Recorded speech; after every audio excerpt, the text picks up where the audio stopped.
Running Sentences presents the bonus episode short story, Traffic Jam. The Ricketts family is stuck in their car in the middle of a traffic jam, which is going to make them late for Thanksgiving dinner if it doesn't clear up. This story is written and narrated by Michael Honore. It is a work of fiction, so any names, characters, businesses, events, and situations within this story are products of the author's imagination. Any resemblance to real people, situations, characters, businesses, events, and so on and so forth is purely coincidental. Copyright 2025, Michael Honore, all rights reserved. Arthur sat in the driver's seat, endlessly tapping at the steering wheel of his car.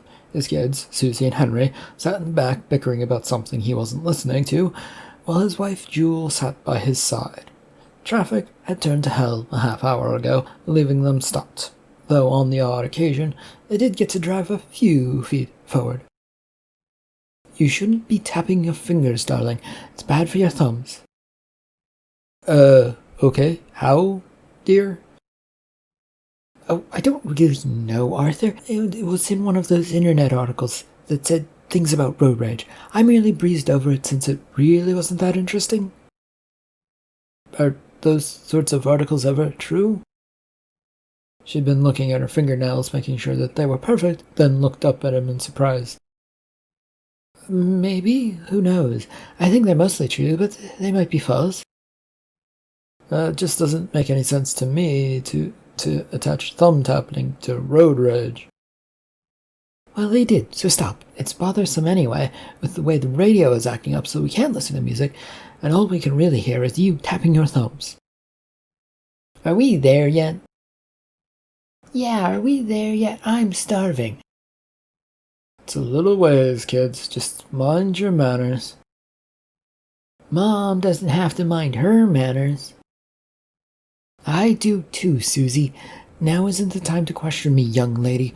Me and your father are merely discussing things."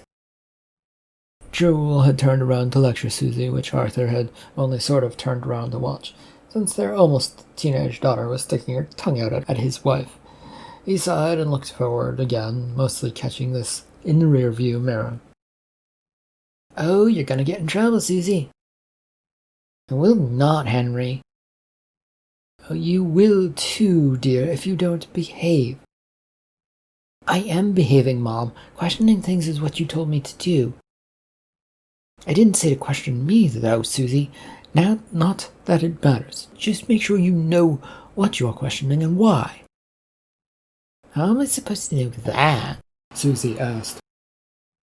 The car in front of them began moving forward, and Arthur was all too happy to let his foot off the brake, allowing them to creep a little bit forward. This lasted all of a few seconds, before it came to a stop again. "Oh, look, the exit sign is the highway, and our skip is right there," Arthur declared.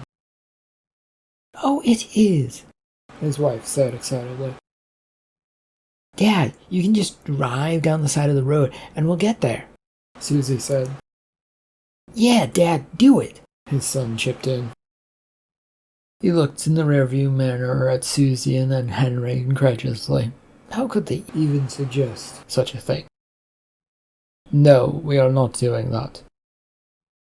"Why not?" Henry asked. "Because it is illegal, son."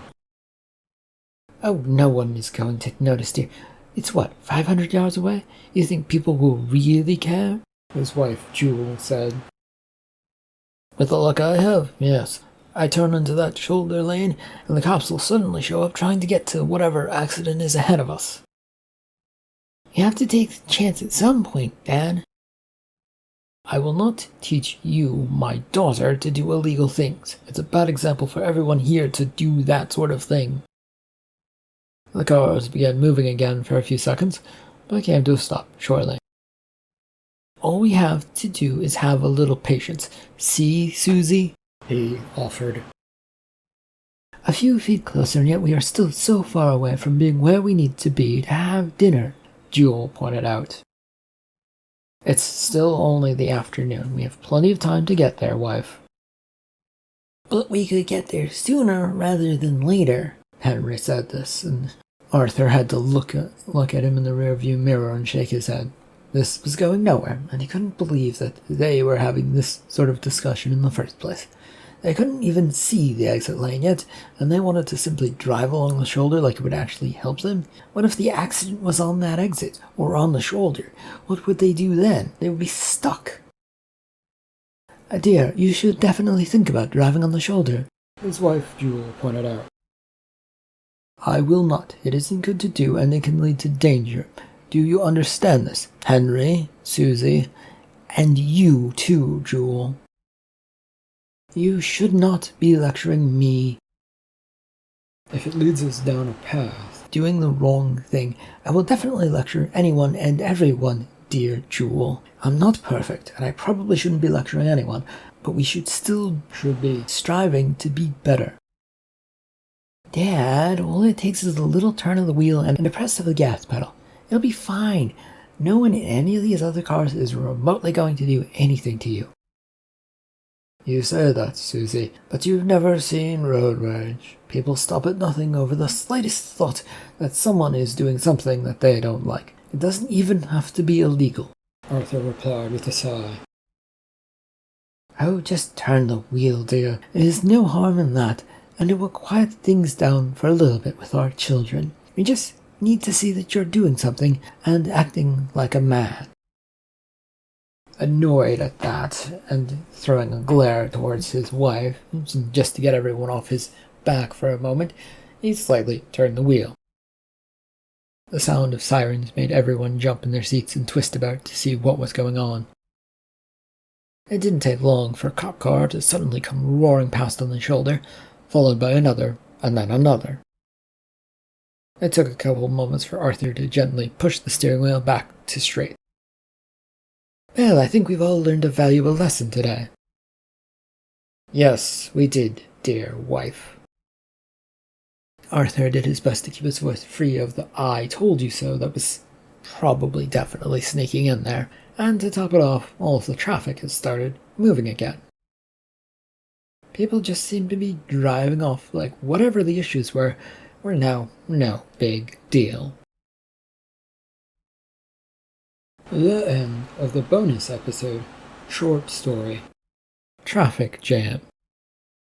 Thank you for listening.